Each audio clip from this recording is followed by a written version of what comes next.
If you scoop up all the open arrest warrants in America, more than 2 million would be for minor offenses.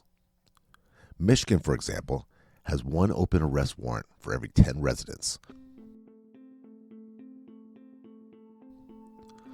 13% of Americans owe student loans. A third of us owe month-to-month credit card debt. 1 in 10 of us owe outstanding unpayable medical debt. As a culture, we've become so comfortable blaming debt on the individual, we overlook companies that are so predatory they'll sue their own staff as a course of day-to-day business. Take Methodist Healthcare in Memphis. Between January and June of 2019, Methodist hospitals sued their own staff over hospital bills more than a dozen times. In the prior 4 years, they had filed lawsuits against 8,300 patients in general. But they began targeting their own staff when they realized courts and warrants were more effective at securing payments on old bills. One of the hospital's cleaning staff owed $23,000 and told the hospital on record, "You know how much you pay me? And the money you're paying I can't live on." She makes $12.25 an hour. Another employee left her job at the hospital still wearing scrubs and gown, and appeared in court where she's being sued for $4,000. She claims the hospital didn't even bother contacting her before suing over her bill. "I don't know why they can't come upstairs," she said in the courtroom. If Methodist employees had a choice about where their health care came from, they might seek treatment from a competitor. Financial assistance policies at other local hospitals are more generous, but Methodist only allows its employees to seek health care at Methodist facilities. Meaning if an employee gets sick, they are forced to get care at Methodist, knowing full well that the Methodist primarily uses the court system to collect its bills. On one side of the negotiating table, you have workers in scrubs being paid by the hospital.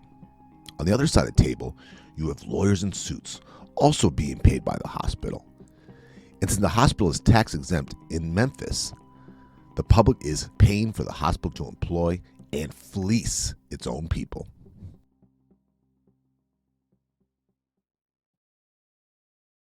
You're listening to The Re-Engineered You. This is a podcast about self-empowerment and all the myths, lies, and misconceptions we tell ourselves. Then we use science and history to bust those myths and re-engineer a better you. I'm your host, Todd Laments, the extrovert. And I'm the writer, researcher, and introvert, Joe Anthony, whose job it is to dig through the outer layer of no duh on the internet. Our nation was founded on debt. To hear your drunk uncle tell it on the 4th of July, the Boston Tea Party was an uncomplicated, kick-ass declaration of freedom, and it was America's first great step toward truck nuts and tailgate parties.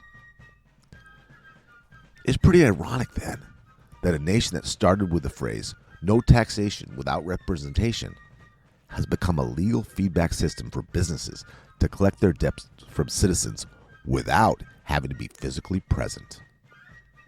A Pew Research study showed that 34% of foreign-born Hispanic Americans had no credit card or installment loan debt of any kind. And immigrants who arrive with a clean slate start small businesses at twice the rate of born citizens. So that's what our episode is about today. Is it better to grow up in a system learning to dodge the debt companies, schools, and police try to pin on us? Or does having a clean slate jumpstart entrepreneurship as much as a Pew seems to imply? Myth 1. I'm an American and I don't have outstanding debt. So what's holding everyone else back? Myth 2. Anyone can wipe their own slate. You don't have to be an immigrant to start clean. Just pay off your debts and open a coffee shop. Simple. Myth 3.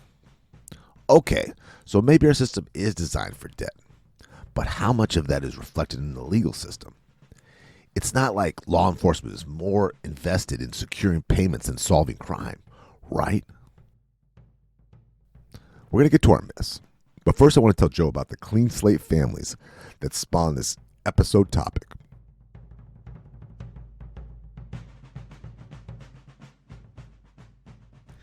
I want to do like a very brief catch up on one of our other episodes. Do you remember our pranking episode? Yes, I do. I remember that George Clooney enjoys pranking. I remember that. I don't remember all of it, but I remember that. I remember all of the insane, like real jerk people who like set up prank channels and do terrible things to their kids and to strangers in the name of quote unquote pranking. There's no guile or cleverness, and there's no like, it's not like Candid Camera where they had like an interesting setup. It was just them being rude in public and like calling it a prank for clicks. Yeah, what Joe's talking about is you have families that are setting up, getting their kids in trouble by staging accidents that the kids made at home and then screaming at the kids and then videoing the kids crying. And for some reason that this is getting an online following and monetizing it for these parents who are pretty much abusing their kids on YouTube. Right. So I think you were the one that said, like, I joked about, like, you know, what's the danger in this? And you said, well, you think that one of us said that one of these pranksters is going to get shot eventually. And that's the update to this is one of these prank channels by Tanner Cook.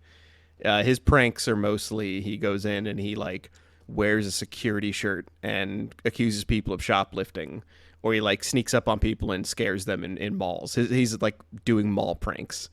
And he got shot in the stomach the other day because his prank went wrong. And that's proof it's not staged then, right? That's proof that he was actually doing. A lot of them are staged with actors on both sides, so this was not that, obviously. He did not get the memo that you're supposed to get friends to act angry and shocked. Yeah. Like he didn't realize the others were doing staged pranks, and that he was supposed to do that. So right. Yeah, I just want we rarely have a I'm not gonna I don't condone violence, but that was satisfying. Like it's when you look at like his prank channel, how mean spirited it is, and just how like aggressively dumb he's being toward people. Like it isn't. It's hard to not hear that and be like, well, it's not lethal, so I am. As an older person, Joe, I can honestly tell you that he's not going to learn from this. I can honestly tell you, you would think, but no. Yeah, he's young and the revenue stream is too good, so he'll be out pranking. His next pranks will be on the nurses who are unfortunately having to deal with his ass. Okay, so this starts. I love topics that kind of start with a question, especially if they spiral out. Like it's oftentimes, Todd, you will ask me a question about something interesting, quirky, or weird, and I will think it's like a no duh. I'll be like, obviously it's better to start in America where you have all the benefits and you have a safety net and you have all this opportunity. That's the big thing we think of is obviously it's better to start in America where there's opportunity. We're the land of opportunity. And the more I dug into this, the more my head exploded and the more I started rethinking like the way debt works here. So please, let's start with where this question began. Like where did this? Yeah, I had someone that I worked with, and he moved from Moldova about 4 years ago, and we're in the similar industry. And Moldova is one of the poorest countries in Eastern Europe. It's the average salary there is $40 a month, right? So this man was doing the kind of work he does. He's in construction business. He was doing that for $40 a month, and then he moves through his church and so. What struck me as odd is how quickly immigrant people can rise from relatively not knowing any English and pennies in their pocket to homeowners and established. I mean, it's faster than people do who are already in this country, who have been here all their life at a similar age and a similar point of their career. And so I brought that up to you. So let's just take him, for example. He's from Moldova, where he makes $40 a month. He's doing an industry. He does get all the reps of becoming great at his business, even though he didn't make very money. And then in that environment, resources are scarce. So you really have to be creative and you have to work with other people. So you come here where resources aren't scarce, where there's lending, where there's BK laws, where not just, in other countries only rich people can borrow money. I mean, you have to get it from family. There is no credit system. And so it was weird to me that they get this momentum and can get things happening so fast. Okay. I just looked it up because I am not good at geography. Moldova is apparently between Romania and Kiev, if that gives you an idea. It's a tiny country that borders Romania. So No, a lot of these people, they come in the credit. Go ahead, Joe. I'm sorry. No, you go. Well, another thing that I was kind of thinking about was my own journey through, I've worked in banking for a long time in auto finance and credit cards. And a lot of people, when they come a little bit older and they get their first credit cards, they're getting more of the premier stuff. They don't have to start like the 18 and 19-year-olds do here with a Sears card or Victoria's Secrets. Auto loans as high as we live in Oregon, where auto loans 30%. Check cashing places for the lower class, and ATM card machine fees for the lower class. And so you kind of have to earn your way to get established in credit so you can borrow money at a rate that you can actually pay it back. I mean, some of these interest rates and stuff is set up for the lower class to never be able to get out from underneath these credit cards or these auto loans. Right, and that's what I think of oftentimes when I think of check cashing places is I think of lines of people who don't have bank accounts. I think of like the immigrant population in Oregon that like they show up and they don't have an account. And to be fair, you're going to hear this a lot from a higher social class. They talked about, well, I taught my kid, to be good with his money and to not do credit cards. But what they mean is a lot of times the people who are really astute on finances, let's say you're born, Joe, and I was your father, I'd put a credit card in your name. I put your Social Security on one of my, so you're establishing credit from the age of 3 or 4. Right. And then by the time you're 18, you have a credit score of 800, and you don't know, how is that possible? It's impossible for anyone without the parents helping them. And when they say they teach their kids not to pay credit cards, when the kid's away at Oregon State or Oregon, they pay the balance every month when the kid's buying things for school. And they say, is that the same thing, Joe? Well, so I want to kind of like establish some rock bottoms here. All the stuff I know about money that is smart, I did not learn from my parents. And I don't know how your parents were with money, but like when we talk about whether or not a immigrant has a better chance with their money than we do, I think it comes from a place of like, I was from the lower social class where my father had incredible student loan debt that he dodged his whole life. Everybody had medical bills. Everybody had warrants. Like all the things that we cover in this episode that will make you have debt, we had all of it. And so now that I know what Todd is talking about, I know little tricks just because I've heard stories and talked to smarter people than myself. I know that one of the tricks you can do is you can get your children involved in child acting. And if you can get them paid, then you can open up accounts way earlier than normal. You can start building their credit and their savings. Like you can open basically adult accounts of certain types because they're technically working, even though they are like 7. So like I know light speed tricks that like my parents were like barely hip to, what what credit payments really should be.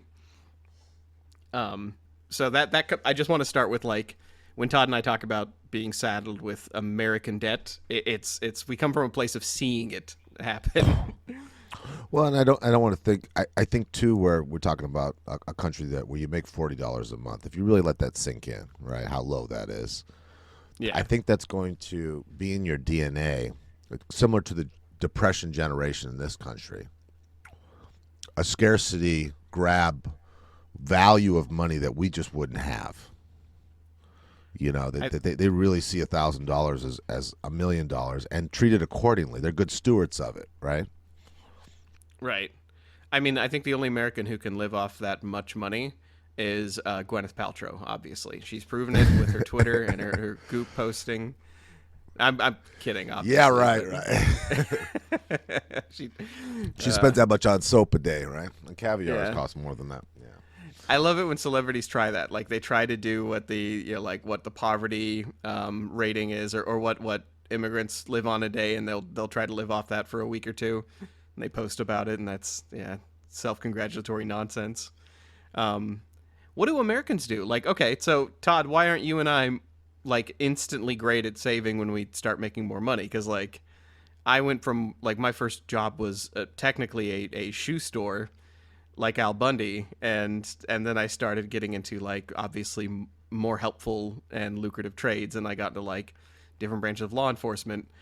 But that money, like you adjust to it, right? Like why doesn't your partner adjust to the money they make? Where is his home shopping network? Why isn't he spending it every month like I started to when I started making more? They do eventually, but not right away. Then comes in the AMG Mercedes and the clothes and this stuff. But it takes a little while. It definitely not on the first generation. I'll call it. It's like catching a cold. You get the second generation gets Americanized, and we know what happens with inheritances. You all catch gone. our spending habits like it's a disease. Well, and how often do you see people who are saying, my family? They're talking about their family, immigrant family. My parents came here from Vietnam. My parents came here from Poland with nothing, and I was just I'm so grateful for how hard they worked. And then the kids are out pursuing their dreams where they don't have to worry about how to pay the bills, how to eat, and how to for shelter and food. They're thinking about their next move, Right. So we need to eliminate that element right off the bat. So okay, so let's get into the science and more or less the economy of this. We need to first off, we're going to eliminate motivation and hunger and grind, because most people, when we have talked about this subject before, you and I have talked about how the rate at which immigrants start businesses, and we've talked about work ethic and things like that. We have episodes on work ethic actually, but something we haven't talked about yet is how debt and the lack of debt affects people coming into the country. So if anyone's listening to this and they're like, oh yeah, obviously you're going to be more prosperous and you'll start a business quicker and you'll have your savings done faster if you are hungry for it and you just work hard. We're going to get past the work hard part real quick. I think, Todd, you and I could say that we're both pretty hard workers, just ethically. And I have not yet started a business. Like I've worked writing as a business, and I have intentions later at some point down the road when I am not as busy to start a woodworking business. How many businesses have you started? Successful ones, 3. Okay. Yeah. But I would say I think writing is great. That's the same as this business. You work independently. You have customers. I mean, that's it. There's not. Yeah. So you have started your writing business. To be a full-time writer is your own business, but you're not getting a paycheck from the Wall Street Journal or anything. Right. When the tax sheet changes, it's a business. Or I guess also accurately, I worked with my brother and a couple other writers from time to time. So like there is some business elements to it, definitely. But if I am moving in from another country, and let's say I work a totally different trade, a real job. Writing's not a real job. Let's say I work like in concrete, or one of our episodes we talked about the mine strikes, and they had a bunch of Italian workers come over to work the Smoky Mountain mines, and they were stone cutters. They were amazing at like building bathhouses and things like that. So hypothetically, we have somebody come over, and they start with less credit because they first off, usually, according to Pew Research, 34% of foreign-born Hispanic Americans arrive with no credit card or installment loans of any kind. So already they have almost double the rate of not having ever taken credit or having ever taken a loan. Usually that's because it's not available. The idea that like you would show up to America and you've never actually taken a loan from a bank, it's not because it was a moral choice. It was just because the banks either wouldn't have loaned you money or you didn't want to do business with that bank. Their rates were so bad and their loans that were so predatory, you knew not to take that loan.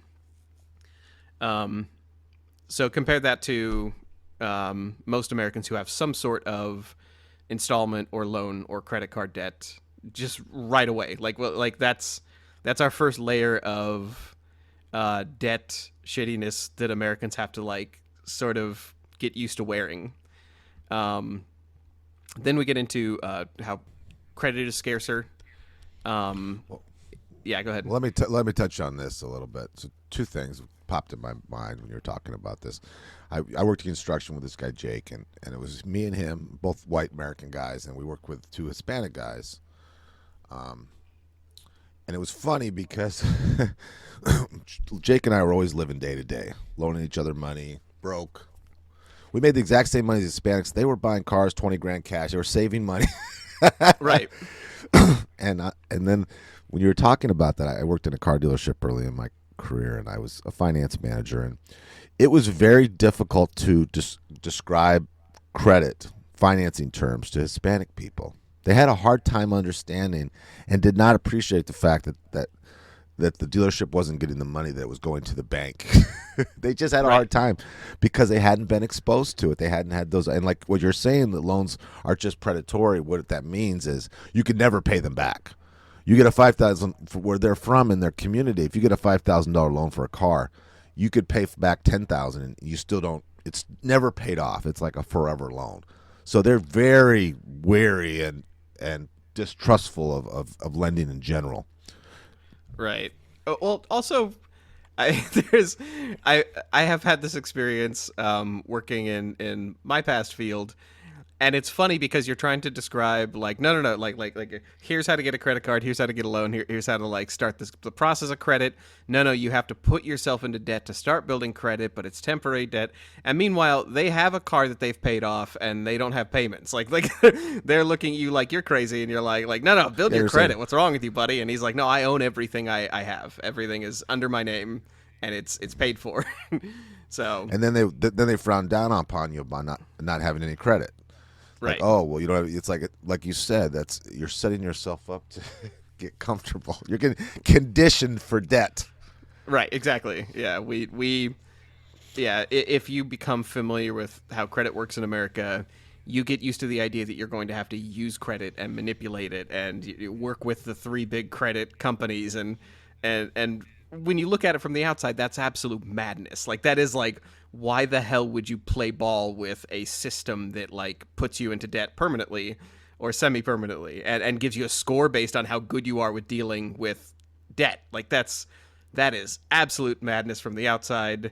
That is what, like Roman senators warned about. So I obviously have a lot of feelings about credit. When I got my PI license, half of it, like you can kind of choose the path you study before you get a license. Everything I did was about credit. Like you can, going through the Fair Credit Reporting Act became my jam. Like I enjoyed that way more than I ever thought I would. I thought it would be mind numbing. I'll someday we'll do a whole episode where I actually make you want to kill yourself by reading you things from the Fair Credit Reporting Act. Trust me, compliance. I was a regional manager for HSBC for their auto finance division, and at the time it was the biggest bank in the world. And before they closed down their auto finance division, which I was shocked at, all of us were because it was such a profitable thing. And we had a meeting with the CEO and all this, and they were explaining to us like we were, freshmen in college, that auto financing is not worldwide like we think about it in America. America is one of the few countries. There's only like 5 or 6 countries where people get auto loans. Most countries, people buy cars cash or they don't buy them at all. They buy them used cash or they buy them new cash. So, and they explained how much more lucrative lending is with credit cards, where you're not actually having any collateral to chase after and all those problems. And I just thought that was interesting because it's just so part of our language and our of American is you see car payments on TV. They get lease a Lexus for da da da. We think in payments even. We don't think of how much something costs. We think of can we afford it on a weekly or monthly basis. I didn't think about that, but you're right. Like when I watch a commercial for a car and they like start rattling off their nonsense at the end, they're like, like zero, APRs or something of approval. Like it's I don't even think about that is its own language and that we are trained to interpret it as Americans. But we got that. So CNBC had a report out where they talked about how immigrants who are moving to America to start their own businesses, they're way more likely to pool money among family and friends to reach their goals, which means that not just buying things, they are less likely to be in debt for starting businesses, which means that they have, like, they're risking it all themselves when they start a business. But that also means that, one, they're tied to it, like they are more likely to work insane hours and to put it, they're all into keeping it afloat because it's entirely them and their family's money. Like whatever family and friends handed them cash, like they literally have their reputation on the line. But also it means that they don't have to pay back a bank to keep that business going. Like they're not indebted to somebody else. Like, again, this credit system isn't operating for them. They just have the money and they have the business. But you see the advantage that would be compared to people who would your parents have saved money and given it every cent they had to you to start a business that they knew nothing about? No, my parents ritually borrowed money from me as I was growing up. So like the idea that anybody in my family would hand me money to start a business isn't just foreign. Yeah. Like that's again crazy. It's impossible. Yeah, it's impossible. Yeah. But on the flip side, we get, a lot of the immigrants that I work with, they do everything for their kids. I mean, they couldn't say no. They'd be so inclined to do that, and everybody would be on board, Yeah. No, I'm an older millennial. The phrase my parents and the parents of my friends use are you going to eat that is what we're used to hearing, both financially and in real time. Yeah. Yeah, man. Do you think that what would have happened to you in your life if like your parents had told you that like, okay, someday you're going to start a business and when you do, we're all going to kick in and this is the raft that we will all float on, like that? That, again, sounds crazy to me because that is so not the way we think. Well, I think it's a survival. I think if you come from a country with less resources, you're going to recognize talents and streets of opportunity with different people, right? Like my friend I was talking about before, he has he spent his 10,000 hours in a certain kind of construction field. So now he's going to use that. They trust him. They know that he's done his 10,000 hours and that he's a professional. He's family, and blood's so thicker than water, and so they feel a trust with family that they get because they've had to rely on each other to survive. Yeah. And survival in this country is much different than survival in a country where you make $40 a month. I mean, when there was days that they were hungry. We forget that they were literally hungry. We use it as a as a cliche, right? Yeah. But there's people from other part of countries that some don't eat every day. Yeah, for me, it's a term that came from the movie Rocky. It's he's not hungry enough to win, but there are people starting businesses in America who are literally were hungry for long periods of time, and they don't need credit as a prerequisite to start their business. They just start their business, and they will accept that it is a smaller business or that it is going to have to build up. Like they will start, a garage, a garage business, literally repairing cars in a garage, or, they will take a small shop over, like something on Main Street. But I mean, I guess if you're working in cash, then that's kind of like the price you pay. So we're going to cover the kinds of debt people get into. But first, I want to like start getting into the examples of like, okay, so Americans have a lot of debt. We have all these types of debt that we mentioned in the narrative. We have. By the way, I would like us both to ring in if we've had these at some point. Let's start with student loan debt. Have you ever had that, Todd? I haven't, but I'm not an academic of any. What about you? Briefly, like I said, my father had student loan debt his entire life. The story of millennials is having student loan debt that all these companies got set up and established and got the thumbs up from the government to the tune that 13% of Americans still owe student loans. What about month-to-month credit card debt?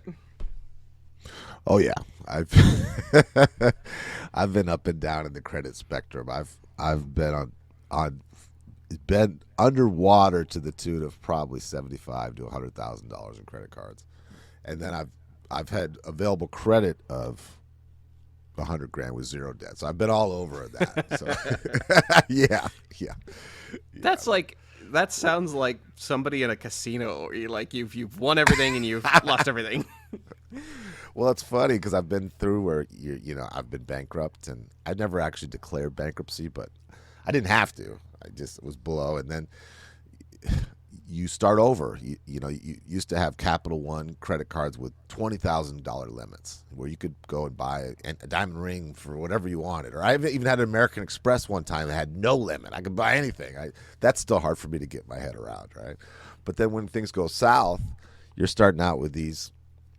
Forget about mileage and bonus back and cash back. You get the credit cards where you get your credit limit's $200 and you have to pay a $75 fee to get that $200, and then the interest is 30%. And then you build up, and then you start over, right? And work your way back up to the Capital One, and then go down again. So what's the old phrase? Work toward that brass ring. Not for me. I'm working toward that platinum club card. The one that was next on our list, the 1 in 10 Americans having medical debt. That's the one that got me. I had that for a couple of years, and it was crushing. And then, as we mentioned in our opening, a tremendous amount of Americans have warrants for small things like. And we'll get to the actual statistics and how far we will go to get those paid. But what this taught me, like this episode, is when you originally pitched this episode idea, you called it just baggage. And then I had to actually parse out all of the things that you can have as baggage in America. And it turns out that almost everybody has something to the point where, like, back in like the 50s or 60s, like my grandparents would have kind of like shamed me for having any kind of debt or any kind of like unsettled up tab. And nowadays, you don't even blink if somebody is like, yeah, I've got outstanding loans or debt or warrants or something. It's like, no. That is normal. In fact, we had an episode about errand fatigue where we talk about how like online systems and systems of payment and just like especially like hospital bills, they're designed to be very confusing and extend the amount of time that you are paying them. Like everything in the system is basically designed to keep you paying longer, especially by sort of like overwhelming you. So we now have people that are in the Venn diagram of all four of those things that I mentioned that have all the baggage. Like they have not just one suitcase they're dragging around full of bricks, they have four, and they are being killed slowly. Like it's swamping them. And to make things so much worse, we now have systems and businesses that will hijack the American court system to just be debt collectors. Like our opening narrative was about that hospital that just as a matter of course, people wanted to pay them back and people wanted to pay their bills. And instead, like they had hundreds and hundreds of people going to court because it was cheaper for them and easier for them to just say to the court, collect this, please. And then they would be dragged in and they'd have to pay attorney fees on top of their medical fees. I think I found, yeah. What we talked about in that episode is what medical companies doing. They're very loosely billing everybody. So they weren't checking deductibles. They just billing everybody. And what they figured out was if the dollar amount is low enough, a very high percentage of people just pay the bill. They don't ask any questions because they don't have time. They're so busy in their regular life. Unless you get a jerk like Joe who reads every goddamn thing. And then he Right. calls them, hires an attorney. No, Joe would actually become an attorney to fight these things. He's so thrifty. It is the cheapness, not the intelligence. I just want to say that. I called every Monday because I am crazy. It is not because I'm smart. I had nothing else going on. No, it's upsetting. It's yeah. upsetting when you have good credit and somebody, when you've worked hard to be responsible and you're getting threatened and it's not fair, and you pay for insurance and they're still not paying. They're not cooperating. And think about this. They're talking about this Methodist church or this Methodist hospital, and these people are working hard in healthcare. Frontline, what we call heroes now. And they're being sued by where they work. Can you imagine how uncomfortable that is when your paycheck and your bill collector are the same thing? Right, and contractually, you can't go to somebody else for medical coverage. Like that was the part that like tore me apart when I read that. Is my heart went out because reading it, these people were not allowed to seek medical care anywhere else but their own company, knowing full well that they're going to be seen in court, that they're not going to send them a bill. They're going to send them a court summons. That's which is, again, that is absolutely twisting the meaning of the law. Like we hope and we pray that the law works like an episode of NCIS where people are actually trying to solve crimes. But what this episode has kind of helped reveal to me is, nope, it's just a debt collecting system, like almost through and through. In fact, we have a story about a guy that got into a standoff with U.S. Marshals over a tiny student loan. Can we talk about that? Oh yeah, this is great. Well, this happened, and it wasn't that long ago. This was in 2012. A warrant was issued for this man for not paying. Get this, $1,500 in federal student loans. Now, what's to me is funny about this? Money. Yeah, exactly. I mean, I don't think that even pays for your books for one semester of a community college, but $1,500 is not very much, right? Well, this was he borrowed back in 1987, which that probably paid for books and classes and everything. But this was 29 years later. And he doesn't remember a conversation, and he didn't receive any notifications, any emails, any phone calls, certainly any paperwork in the mail. So when he failed to appear for this court date that he didn't know about, two deputy sheriffs came to his house, guns drawn, to arrest him. Holy shit. Now, it escalated quickly because he didn't know who these guys were. He knew nothing that was going on. So it's very, very dangerous because he's scared. Yeah. So he's a gun-carrying citizen, and he's in Texas, which I think everyone has at least 2 guns in Texas. Isn't that right? When you arrive in Texas, Eagles take a gun belt and like strap it around your middle. So I know this guy had one. This kind of reminds me of like those myth stories where you get that library book, right? And then at 5 cents, it turns into be a $5 million debt. That's exactly what I was thinking. I was thinking, I made the Blockbuster joke, but honestly, it sounds like, yeah, you didn't return a book, and then years later, police show up. So it got resolved. The $1,500 federal debt, it's ballooned into $5,700, and but the judge worked with him to make some payments on it. The guy says he's shaken, and then he had the greatest line about this one. He said, "Why send 7 guys with guns for a student loan?" And that's a fair question with all the things that are going on in this world, with kids being molested and drug use, heroin, meth use. Why are we using our resources, tax-paid resources, and over a stupid, civil, federal, forgotten about loan? Right. Do we want to... This is leading to like a slightly dark place. Are you okay with us talking about like how much of policing is technically debt collection? Please. Okay. So you're not getting paranoid. These are real facts, right? okay, I am absolutely citing sources every step of this way because I don't want to sound like a complete and total kook. I have a tinfoil hat Joe's on. flirting, And, with these kind of things. He gets kind of weird. I'm going to tell you. yeah. He gets a little bit weird. Well, our first sources are Manchester University's criminology website.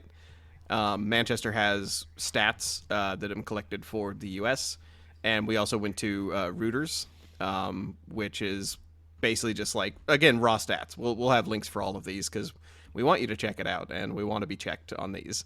Now, you've heard the term Sword of Damocles. The reason I bring this up is Manchester's criminology stats literally compare America's system to the Sword of Damocles. They talk about how the majority of arrests are for low-level offenses, which as high as if you just kind of like take all of the like arrestable offenses in America and put them all into a bucket, 80% of them are low-level, meaning like traffic tickets. Most bench warrants are for like failure to appear. The fine part is the part that snowballs. Right. Where people are coming back into court because they haven't paid their fines, because they can't afford to pay their fines, because they just can't budget that into. They're already just barely living by paycheck to paycheck. Right. They're issued a post arraignment for administrative reasons, and then after they don't pay the fine, they get a failure to appear slapped on their record. And that's you got to drive to work even though your driver's license is suspended because you don't have $1,800 to get it back, but you do still have to go to work and take your kids to school. So it can snowball. Right. And I think originally that might have been, I'm not a lawyer obviously, but that looks like to me a system that was in place because we want people to pay their fines and we want people to appear in court. So obviously you're going to need a system where you want to penalize people for not showing up and going through due process. What it's become is a system where they rely on a certain number of people to not show up, and it supports how much money you make off somebody. Like if you if you're living in Miami Gardens and the police arrest you 86 times for extremely minor violations, like almost literally nothing, then you end up with a system where you have to go and appear in court 86 times and pay a fine you can't pay, and then eventually you stop doing that, and suddenly the court can say, oh, we're owed this much money, this justifies us working 6 days a week. So there's a group, Catalyst California, which is part of ACLU, and they revealed numbers about the California policing. And this was re-reported by New York Times, so it was fact-checked. And they found that about 4% of police officers' time is devoted to violent crime. So when I made the joke about I hope it's NCIS, like I hope it is like most, like 99% of what cops do is policing to crack down on violent crime, to stop burglaries, to stop stabbings, to stop murderers and sex trafficking. That's not true. It's only about 4%. Less than 25% of all property crime is cleared. And in LA, 88% of the county sheriff's officers spent time on stops that were officer initiated rather than responses to calls. So it is almost the reverse of what I was hoping it would be. In this particular instance in LA County, almost 90% is just stopping people on traffic violations and on small tickets.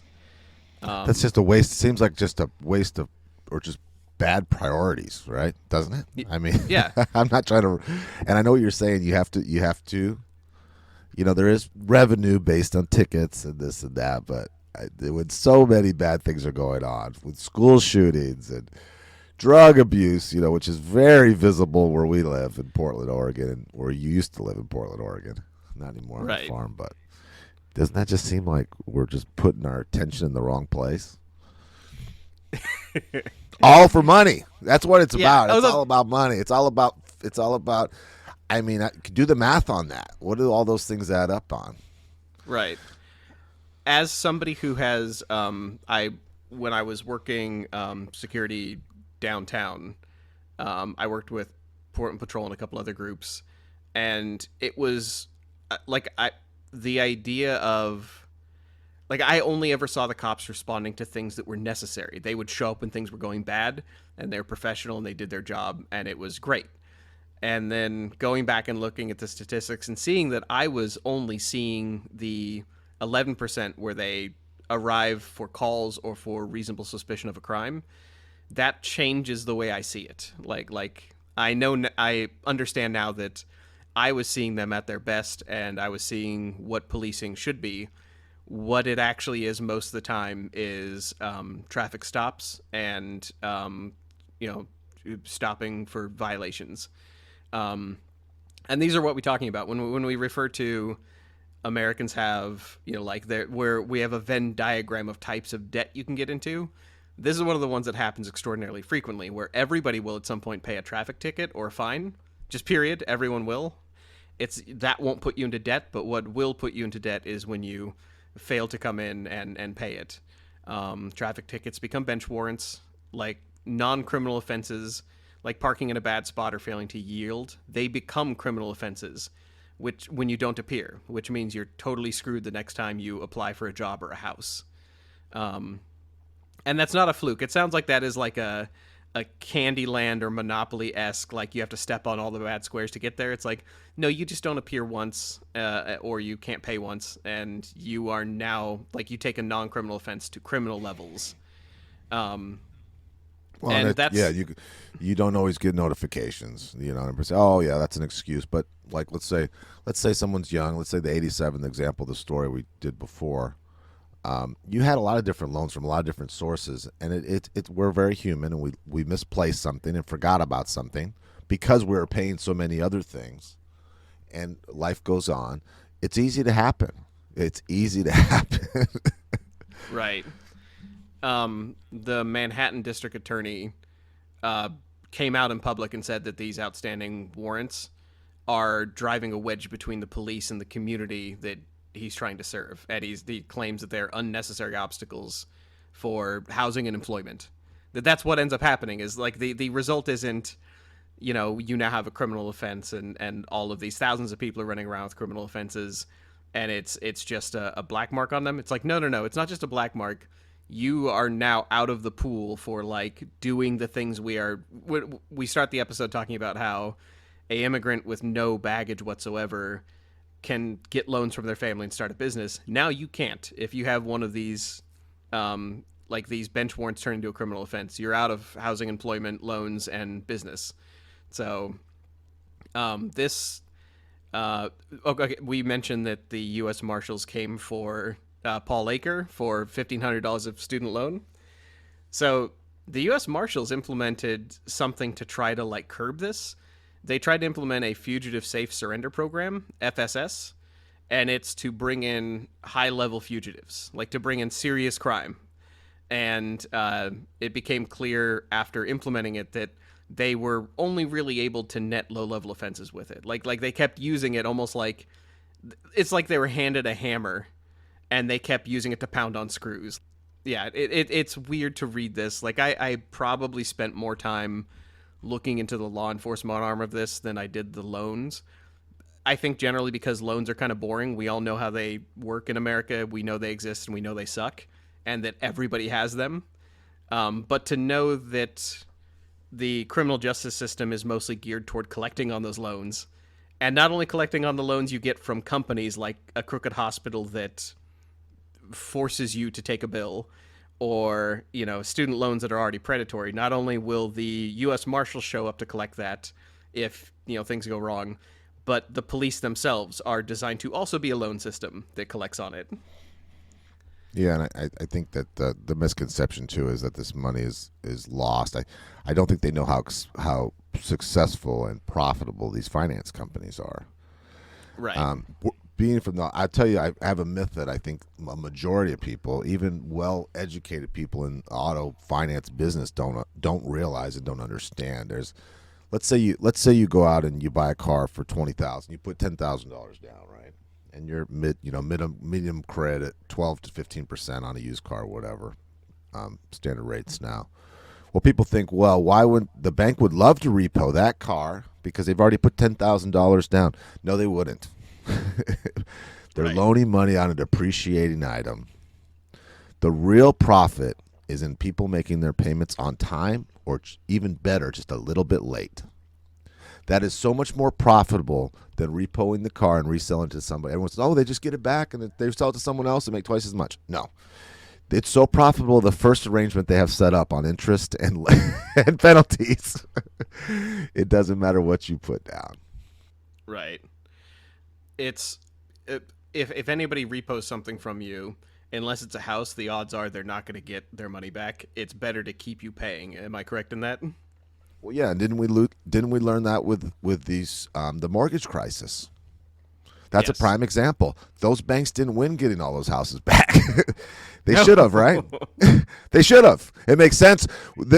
Yeah, but think about it. They're in the real estate business. You would think, oh, that's a safe bet, right? They've made all this interest all these years, right? They have.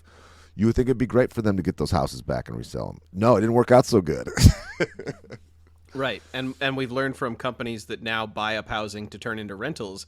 That's where the money is. The mistake the banks were making is they were treating it like a tradable asset, and they were just sort of like buying houses to have houses to trade again.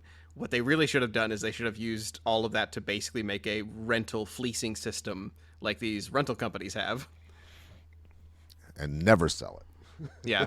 I don't want to give any more tips to any bankers listening to us, if any do. But okay, so what happens when these two intersect, when a immigrant-owned business collides with police trying to get some small tickets passed?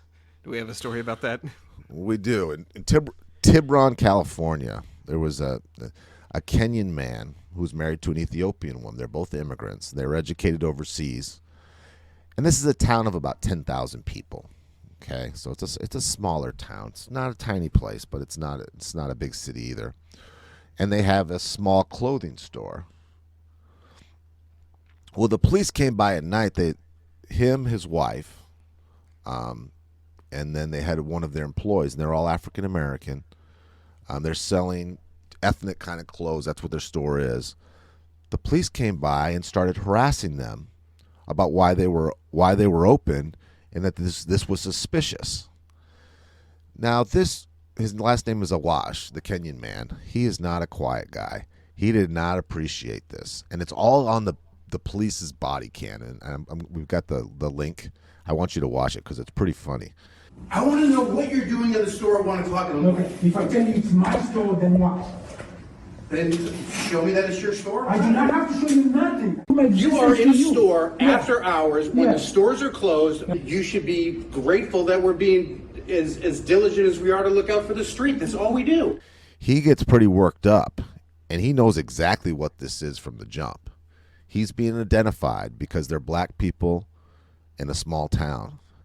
And he's screaming at them. Everybody knows us, to the point where the police is like, well, you should be thanking us for coming and checking on your business. Just very condescending, and right. And I just couldn't believe he had the nerve. At one point, there's a white man for one of the neighbors who's screaming out the window because he's tired of the noise. Hey, it's their effing business. Leave them alone, you know? Right. But can you believe that? You're in there doing inventory, and the point of the Kenyan man was a lot of people stay after work and do work. They're just here harassing us. It's just absolute targeting because of the race we are, because we're not white. I think that there's two, like the two takeaways from that to me are the obvious one, which is this is an officer who is facing discipline, and their whole policing system is about to change. Like they got sweeping departmental changes after this because it was such an issue that they like in the video, like it's the cop was trying to tell him, put your key in the door, let me see that it's your business, like that you own this business, like prove it by putting your key in the door. He wasn't asking for ID. He wasn't asking for, like there wasn't anything to question him on. There's no reasonable suspicion. Again, 11% of the policing done in California is reasonable suspicion. The rest is just ticketing, I guess. Like, Well, yeah. So and then this Yeah. falls into the Gladwell talked about this, where it's they're trained to come and harass someone, and let's just take an example of this one out of it, but pulling somebody over and say, "Well, where are you from? Well, why does your registration say this? Where's your?" And they scare you and spook you, and regardless of who you are, they're an authority figure, and they have a gun, and they could take you to jail. It makes you uncomfortable, and some of us say things, and how do we act when we're under that kind of pressure? But this is not a cop acting up. They are trained to do this, to get lower level tickets. It's harassment, but with revenue in mind. I'm so glad you went to the same place I did mentally. I did not see this as this is a protest in the making. I saw this as, here's a successful business owner. They made it their success story, and we will still try to find a way to put you in debt. We will still find a way to ticket you if we have to make things up or make you nervous, or like there's nothing in the police handbook, I guarantee, that says make them pull out their key and put it in the door to prove it's theirs. That is not a standard operating procedure. This is, we want money from you, and we will find a way to ticket you, even if you have literally done every single step right and you have your business made. Obviously, I feel very strongly about this. I don't know if that came through.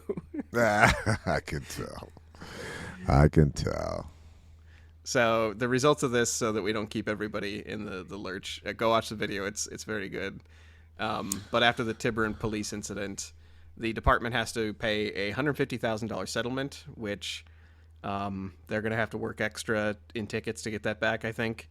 They made it easier to identify police who are interacting with the public, because the police didn't adequately identify themselves during this exchange. They are making it easier to fire police who are, put on suspension or who are disciplined multiple times. And the supervising officer and the police chief resigned.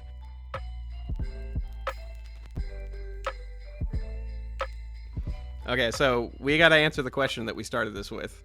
If we are going with we're the land of opportunity, I still believe that on some level, but if we are comparing showing up with a family willing to loan you money and a blank slate, and you've never accrued debt before, versus we have a system that tries to get you to take loans as a student, we try to get you hooked on loans at some point in your life through credit cards, we have medical loans that are incredibly predatory, and we have a ticketing system that will try to ticket you for minor stuff in the hopes that you actually don't pay it on time. Would you take the clean slate advantage, or would you take what we have right now? It's a no-brainer. It's a no doubt. I loaded the shit out of that question. I'm sorry. I read too much about this. You should have asked me, honestly. Like, I don't know why you're letting me run things. Well, the statistics of it are, how the jump in their income and their savings. It's not even measurable. It's a landslide victory for the immigrants. And that's what you've witnessed, and then you asked Absolutely. me to prove it with an episode. Why do you do this to me? And you did, as always.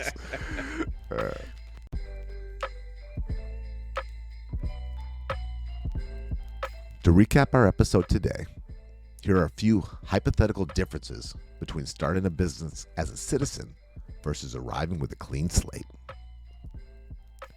An immigrant coming to the U.S. workforce often does so without ever borrowing credit from a major banking institution.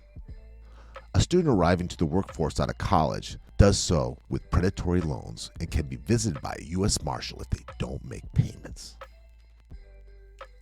An immigrant leaves their out-of-country traffic tickets behind. An American with non-criminal infractions can have their bench warrants upgraded to criminal offenses, making it impossible to secure business loans or houses. An immigrant often pools resources with their family, and everyone works to pay for their first brick and mortar. An American can be sued by the business they work for because it's less costly to use the legal system like a bludgeon. But there is one thing that unites us all, whether you're born in America or you immigrate here. if you get seriously ill in this country and you don't have a premium insurance, you're fucked.